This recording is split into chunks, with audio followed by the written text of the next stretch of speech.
Bonjour à toutes et à tous, c'est Judith qui vous parle de l'au-delà. Non, je ne suis pas moi-même dans l'au-delà, enfin pas encore, mais je vais vous parler de l'au-delà. Enfin en quelque sorte, parce qu'aujourd'hui, je vais vous raconter l'histoire de Fantôme contre Fantôme, ou The Frighteners en version originale. Une comédie horrifique comme on n'en fait plus.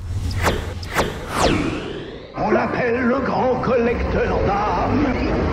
Quand votre numéro sort, c'est fini. Fantôme contre Fantôme, c'est le dernier film qu'un certain Peter Jackson a réalisé avant qu'une petite saga impliquant des bagouzes et des types aux oreilles pointues ne fasse de lui l'un des cinéastes les plus connus de la planète. Sorti en salle en 1996 avec Michael J. Fox et Trini Alvarado en tête d'affiche, cette comédie fantastique est l'un des films de mon enfance et probablement de la vôtre. Si aujourd'hui on pourrait penser qu'il jouit d'un certain renom, eh ben, ce ne fut pas toujours le cas. Et oui, Fantôme contre Fantôme fit un joli flop au cinéma à l'époque de sa sortie, ce qui est bien dommage au vu de sa qualité et de son audace d'une part, mais aussi du progrès qu'il représente en termes d'effets spéciaux d'autre part.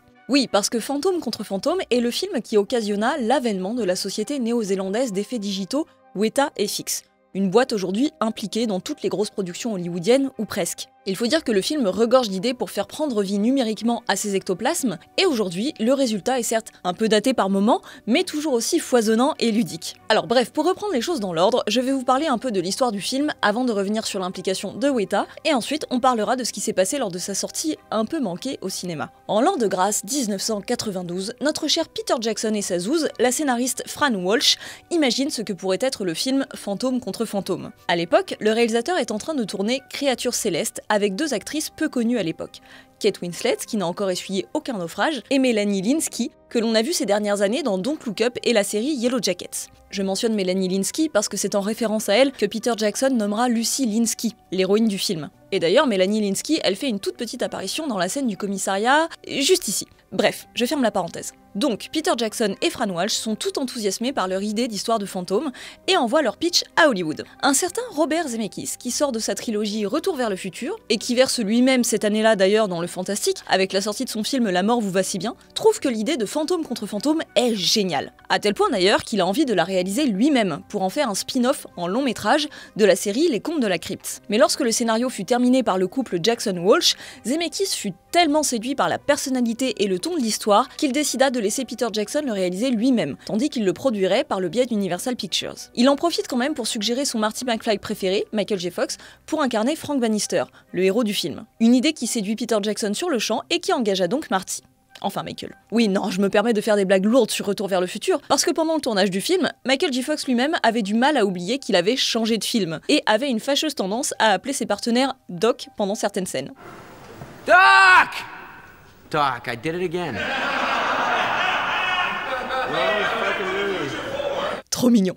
Enfin bref, comme toujours avec Peter Jackson, le film est tourné en Nouvelle-Zélande, et notamment à Littleton, en bord de mer, bien que tout dans le film laisse à penser que l'histoire se passe aux États-Unis, notamment grâce à l'usage de maquettes pour les plans larges. Le tournage dura environ 7 mois, période exceptionnellement longue pour un long métrage, ce qui fut une épreuve pour Trini Alvarado, entre autres. Non pas parce que le tournage fut désagréable, au contraire, si on en croit le bêtisier du film. I really need to know where you invested my money, the 16,000 that I'd saved. I mean, the attorney's I'm sorry. What the fuck was that? Mais plutôt parce qu'elle supportait mal d'être séparée de ses proches aussi longtemps. Si je le précise, c'est parce que voir ce film me fait toujours regretter que Trini Alvarado n'ait pas eu de plus grande carrière au cinéma, le personnage de Lucy étant d'ailleurs son dernier rôle vraiment notable sur grand écran. Mais il semble justement que ce soit le fait de se couper de sa vie pendant plusieurs mois pour faire un film qui finit par la faire se tenir en retrait des grosses productions. Par ailleurs, Frank Bannister est aussi le dernier rôle principal au cinéma de Michael J. Fox, à l'époque déjà diminué par la maladie de Parkinson, et qui préféra se concentrer par la suite sur sa série Spin City. Raison de plus pour doublement chérir et apprécier le casting trop rare du film. Mais c'est loin d'être la seule chose à apprécier dans le film, car Universal laissa les pleins pouvoirs artistiques à Jackson et à Zemeckis pour donner naissance à leur bébé ectoplasmique. Et j'aime mieux vous dire que ça se voit dans le résultat final. Repassons déjà sur le scénario avant d'aborder sa réalisation. Fantôme contre Fantôme raconte donc l'histoire de Frank Bannister, un homme qui a le pouvoir de voir les fantômes depuis l'accident de la route au cours duquel il a perdu sa femme. Frank profite de son pouvoir pour faire affaire avec des fantômes et arnaquer les gens. Ses amis transparents vont hanter une maison, filent bien les pétoches à ses habitants et laissent traîner la carte de visite de Frank, l'air de rien. Ensuite, Frank débarque avec un attirail ridicule pour soi-disant exorciser la maison et facturer ses services de charlatan. Seul petit problème, un fantôme avec lequel Frank n'est pas pote du tout assassine de plus en plus de gens en ville et semble vouloir faire porter le chapeau à notre médium. La motivation de ce mystérieux spectre ? continuer le boulot commencé par le tueur en série Johnny Bartlett avant qu'il ne soit exécuté sur la chaise électrique 15 ans plus tôt. Une histoire bien barrée comme on aime et pleine de personnages encore plus barrés, comme la grand-mère coiffée façon Dracula, le fantôme parodie de Full Metal Jacket interprété par R. Lee Ermey lui-même, la terrible Patricia, peut-être une référence à Patricia Hearst, qui est interprétée par Dee Wallace, que vous avez vu dans E.T., La colline à des yeux et Cujo. Ou encore l'agent du FBI Milton Dammers, mi-traumatisme ambulant, mi-psychopathe, incarné par le Jeffrey Combs de Reanimator, dont Peter Jackson a toujours été fan. Peter Jackson qui se fend d'ailleurs d'un petit caméo pour l'occasion. Asshole. Et tout ce bazar est joyeusement mis en scène avec des effets de caméra en veux-tu, en voilà, et des changements de valeur de plan dans tous les sens. La scène de l'interrogatoire de Frank par Dammers est sans doute la plus représentative de la manière dont Peter Jackson s'est vraiment fait plaisir derrière sa caméra. Un plaisir très communicatif d'ailleurs, car Fantôme contre Fantôme est très généreux dans ses rebondissements, dans sa mise en scène donc hyper dynamique, dans son humour et aussi dans la peur. Oui, parce que même si le film penche nettement du côté de la comédie, on est d'accord, il n'en est pas moins une comédie horrifique, qui prend au sérieux sa partie horrifique. Avec des séquences saisissantes au cours desquelles la faucheuse poursuit et tue ses victimes, ainsi qu'une inventivité impressionnante dans le gore et le macabre, Peter Jackson s'engouffre à fond dans tous les délires morbides qu'on peut avoir dès qu'on pense à ce qui pourrit dans un cimetière ou à ce qui peut se passer après la mort. Et bah ça fait du bien. Avec humour et violence, le film interroge la persistance du deuil, la valeur d'un cadavre, l'enfer, le paradis et tout ce bazar, avec bien plus de décomplexion et de franchise que n'importe quel Conjuring. En ça, Fantôme contre Fantôme parvient à être une vraie comédie dont l'humour sert véritablement un propos, et aussi un vrai film fantastique qui assume de vouloir non pas parodier de l'horreur, mais faire de la véritable horreur. Alors même s'il y a peu de chances que vous soyez réellement effrayé par le film en le voyant, quoique moi quand j'étais gamine je faisais pas toujours la maline, vous ne pouvez qu'admirer la sincérité et la richesse avec laquelle sont rendues les visites au cimetière surpeuplé, la course-poursuite dans l'hôpital désaffecté, avec ce décor incroyable et ses flashbacks entremêlés, la confrontation dans le manoir, etc. etc. Avant que Judith ne vous parle passionnément de cette révolution technologique qu'a été Fantôme contre Fantôme, je viens aussi vous parler tech avec notre partenaire sonvideo.com, qui est pour rappel un expert dans le domaine hi-fi et home cinéma. Leur spécialité, c'est vraiment le conseil et la pédagogie, que ce soit dans leurs 16 magasins en France ou sur leur site internet. Et en ce moment, jusqu'au 7 mai à minuit, c'est les French Days, où sonvideo.com propose de grosses réductions sur certains de ses produits phares. Du coup, je vous en ai sélectionné 2, histoire d'imaginer ensemble ce que pourrait donner un relooking complet de votre matos cinéma à la maison. Commençons donc par une télé, mais pas n'importe laquelle puisqu'il s'agit de la LG OLED 48C3 et c'est 121 cm de diagonale. Je vous l'ai déjà dit auparavant, mais la technologie OLED c'est la meilleure que vous puissiez avoir à l'heure actuelle à la maison puisque c'est muni de diodes qui s'allument et s'éteignent indépendamment, ce qui fait que chaque pixel génère ou pas sa propre lumière. Pour le contraste, c'est juste le top du top, d'autant que vous avez en plus le fameux HDR pour une plage dynamique accrue, y compris avec le Dolby Vision pour rendre au mieux vos Blu-ray ou vos plateformes de streaming. Pour sonvideo.com, c'est un de leurs modèles les plus recommandés et surtout une de leurs meilleures ventes. Et si cette télé a été lancée à plus de 1600 €, les French Days la font descendre à 979 €. Alors bien sûr, l'image c'est important, mais pour accompagner cette télé, je vous ai aussi pris une barre de son, la Samsung HW-Q990C. Alors c'est sûr qu'une barre de son ne remplace jamais un vrai système home cinéma, mais là vous avez la barre de son en elle-même, un caisson de basse et 2 enceintes arrière pour un ensemble à 11 canaux compatibles DTS-X et surtout Dolby Atmos. Mais surtout, les différentes enceintes sont reliées sans fil et sans perte dans la transmission, donc vous pouvez totalement adapter leur installation à votre salon sans que ce soit trop contraignant. En bref, c'est à la fois très complet mais aussi très versatile et le modèle passe à 999 € au lieu de 1490. Et oui. Pour rappel, les French Days, c'est jusqu'au 7 mai à minuit, donc ne traînez pas. Les liens des 2 produits sont dans la description de la vidéo et je vous invite à aller voir les autres offres de sonvideo.com sur leur site. Maintenant, il est temps qu'on se penche un peu sur les effets spéciaux, parce que comme vous avez pu le voir, ils sont nombreux et bourrés de propositions, elles aussi assez folles. Comme je vous le disais en introduction, les effets du film sont réalisés par Weta Digital, devenu aujourd'hui Weta FX, une boîte cofondée par Peter Jackson comme une extension de Weta Workshop. Alors Weta Workshop est une société néo-zélandaise créée au départ en 1987 par Richard Taylor et Tanya Roger, qui a conçu les effets pratiques et les maquillages de nombreux films, des toutes premières productions de Peter Jackson avec Brain Dead par exemple, en passant par ensuite Le Seigneur des Anneaux bien sûr, mais aussi Le Monde de Narnia, District 9, Mad Max Fury Road, The Creator et encore bien d'autres. C'est sous l'impulsion de Peter Jackson en 1993 que la filiale digitale fut créée, pour assurer les effets de son film Créatures célestes, qu'on a déjà cité. Fantôme contre Fantôme est le premier très gros chantier de Weta FX, qui est depuis devenu une référence absolue en la matière, parce que le studio maintenant est responsable des effets de films comme Avatar, au pif.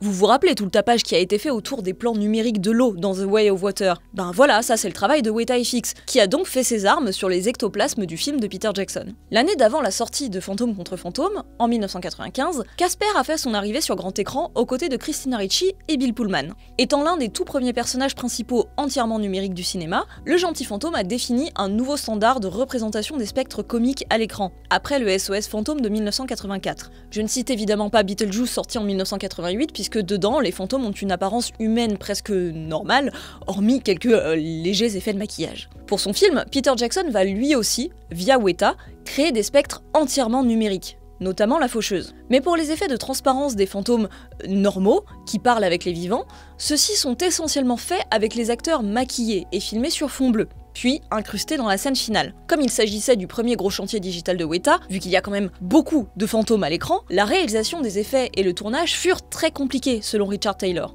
Non seulement le film était l'un des plus ambitieux de l'époque en termes de nombre de plans truqués, mais en plus, toute l'histoire repose sur l'interaction entre les fantômes et les vivants. Et comme vous le savez, réaliser un plan où le digital interagit avec le dur, c'est bien plus compliqué que de faire du digital tout court. Surtout que là, ça a aussi bien impacté le temps de tournage, parce que les acteurs des personnages fantômes devaient être filmés 2 fois, aussi bien dans la scène du monde réel, puis sur fond bleu, comme je le disais précédemment, pour qu'ensuite l'image finale soit composée des 2 moitiés d'écran et réunisse les morts avec les vivants. Par ailleurs, le film dispose d'un budget de 26 millions de dollars, je vous donne le chiffre hors inflation. Ce qui n'est pas si mal dans le sens où c'est plus que le premier Retour vers le futur, budgétisé à 19 millions, mais beaucoup moins que Casper, qui en a coûté 55. Donc bon, il y a de quoi faire pour l'époque, mais sur une période totale de 18 mois entre le tournage et la post-prod, et des plans aussi nombreux avec une telle ambition d'effets spéciaux, c'est quand même serré. D'ailleurs, la post-production du film a fini par être en retard, au point que Jackson doit renégocier avec Universal, refusant de déléguer une partie du travail à un studio hollywoodien, car le réalisateur avait à cœur de démontrer le talent néo-zélandais. Il accepta de finalement avancer la sortie du film contre une petite rallonge monétaire. Le plus gros défi dans tout ça aura sans doute été le design de la faucheuse, pour laquelle beaucoup de techniques différentes ont été envisagées, dont des effets en dur. En définitive, c'est le tout digital qui finit par l'emporter, pour un résultat qui a certes un peu vieilli, mais dont l'intention reste toujours aussi saisissante, notamment grâce à la mise en scène exubérante de Jackson. Bon, maintenant qu'on a bien parlé du développement du film, il est temps qu'on s'interroge sur pourquoi il s'est planté, mine de rien. Après tout ce boulot, en plus, ça fait un peu chier quand même. Quand je dis qu'il s'est planté, c'est parce qu'il n'a rapporté que 29 millions de dollars au box-office, après en avoir donc coûté 26. Et on le répète, ce n'est pas parce que les recettes d'un film arrivent au niveau de son budget qu'un film est rentable, parce qu'il n'y a qu'une partie de cet argent qui revient au studio, évidemment, et que pour que l'investissement de temps et d'énergie qui lui a été consacré vaille le coup, notamment avec un film ambitieux comme celui-ci, il faut que ça rapporte beaucoup plus que ça. L'idée n'est évidemment pas de faire une opération blanche.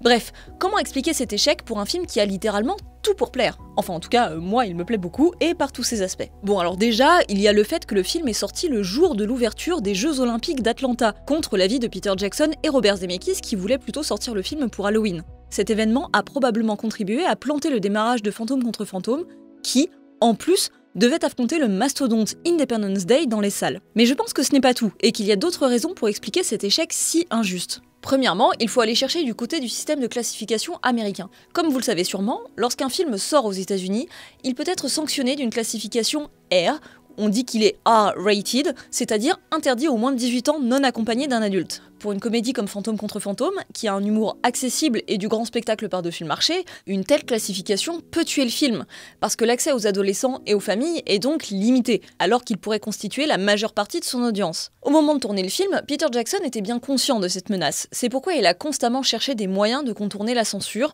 en trouvant d'autres manières de faire peur plutôt que de faire du gore trop frontal. Vous noterez, par exemple, que les effets les plus dégueux sont réservés aux fantômes, et sont donc transparents et en noir et blanc, ce qui les rend moins explicites.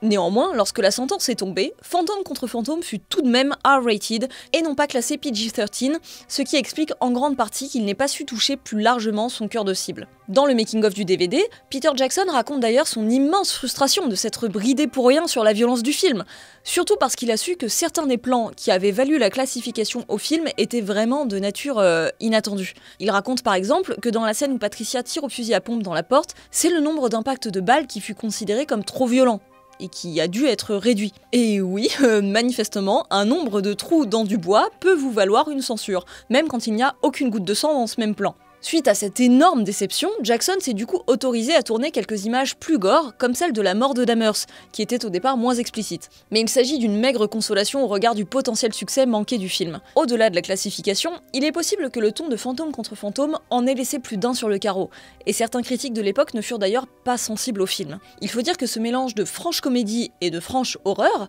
avec un sous-texte parfois très déprimant, n'est pas si facile à appréhender pour le grand public qui n'est pas toujours fan de genre. D'ailleurs, Peter Jackson admet lui-même que lorsque le film bascule dans quelque chose de plus sombre, après une première partie presque entièrement comique, il y a de quoi décontenancer une partie du public qui n'est pas forcément venu ici pour souffrir. Pourtant, un film comme Beetlejuice, que j'évoquais un peu plus tôt, sorti en 1988, était aussi une comédie macabre et avait remporté un succès bien plus grand, à savoir 75 millions pour un budget de 15 millions. À l'époque, Tim Burton était dans sa période ascendante et commençait à populariser vitesse grand V une certaine esthétique gothique et à décomplexer une représentation très colorée de la mort. Et d'ailleurs, il y a quelque chose de burtonien dans le film de Jackson, avec ce héros décalé, en contact avec la mort et incompris des autres, qui vit dans une maison en ruine en haut d'une colline. En plus, la musique est signée Danny Elfman. En soi, Fantôme contre Fantôme, c'est peut-être l'un des films les plus burtoniens qui ne soit pas de Tim Burton, un peu comme James et la pêche géante ou Mathilda. Mais la différence, c'est que Peter Jackson donne quand même moins dans le décorum, et quand il fait du sombre, il ne fait pas dans le poétique ou dans le merveilleux, comme peut le faire Burton, même dans ses films les plus grotesques. Avec Fantôme contre Fantôme, Jackson dans la vraie violence, parfois crue, même si elle peut être drôle, et dans un sarcasme beaucoup plus caustique que chez Burton. Je ne dis pas du tout que c'est mieux ou que c'est moins bien, mais simplement que ça explique peut-être aussi pourquoi l'adhésion du public ne fut pas totale. Alors évidemment, je ne compare même pas avec Casper, qui fut un très gros succès, mais qui est vraiment une comédie pour enfants sans ambiguïté, et qui joue avec les codes de l'horreur, mais sans jamais assumer une véritable dimension horrifique. Parce que pour conclure, il faut quand même que j'insiste sur le fait qu'au départ du projet de Fantôme contre Fantôme, il était bien question de peur. Je ne résiste pas à l'envie de vous raconter une anecdote que Peter Jackson raconte lui-même dans les bonus du film, et qui n'est ni plus ni moins que sa propre rencontre avec un fantôme. Jackson relate comment, un matin, alors qu'il était encore au lit et que Fran Walsh était dans la cuisine en train de faire du café, il a soudain vu une femme rentrer dans la chambre. Une femme dont le visage était figé dans une expression de hurlement, comme si elle était en train de crier, mais sans faire le moindre bruit. Jackson eut peur dans un premier temps, pensant qu'une intruse était rentrée dans leur appartement. Mais au bout d'un instant, il remarqua que la femme ne marchait pas, mais qu'elle glissait sur le sol, et qu'elle était quelque peu transparente. Il se figea et se dit qu'il s'agissait d'un fantôme, puis la femme finit par partir. Dès qu'elle disparut, Peter Jackson appela sa femme et lui dit qu'il venait de voir un fantôme. Ce à quoi elle répondit tout de suite « Oh !» Est-ce que c'était une femme à la bouche ouverte, comme si elle hurlait? Et elle lui raconta qu'elle l'avait elle-même déjà vue un jour, plantée au pied de son lit, alors que son mari ne vivait pas encore avec elle dans cet appartement. Peter Jackson ne dit pas si c'est cet épisode en particulier qui leur donna envie à tous les deux d'écrire Fantôme contre Fantôme, mais quand on regarde le film, l'influence de ce souvenir sur la manière de représenter les spectres est vraiment évidente. Voilà pour la petite histoire de ce film que personnellement j'aime beaucoup et qui, heureusement, bénéficie aujourd'hui de plus d'amour qu'il n'en a reçu à sa sortie.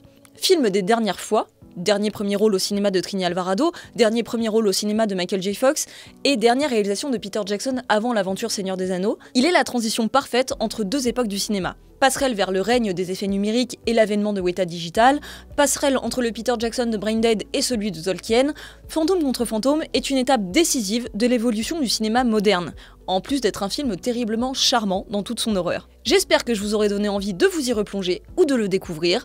Dites-nous dans les commentaires si vous aimez ce film. Et en attendant, n'hésitez pas à soutenir Écran Large pour que ce type de vidéo continue à exister. Vous pouvez vous abonner à la chaîne et laisser un commentaire, ça c'est gratuit, ou vous pouvez même vous abonner au site. Ça c'est pas gratuit, mais c'est pas cher, et ça vous donnera accès à tout un tas d'articles réservés exclusivement à nos abonnés. Des retours sur des grands classiques et des pépites, à des analyses de box-office et j'en passe. Et si vous n'aimez pas lire, n'oubliez pas que nous avons aussi un podcast appelé La Réu d'Écran Large, dispo sur toutes les plateformes d'écoute. A très vite dans cette vie, ou dans l'autre.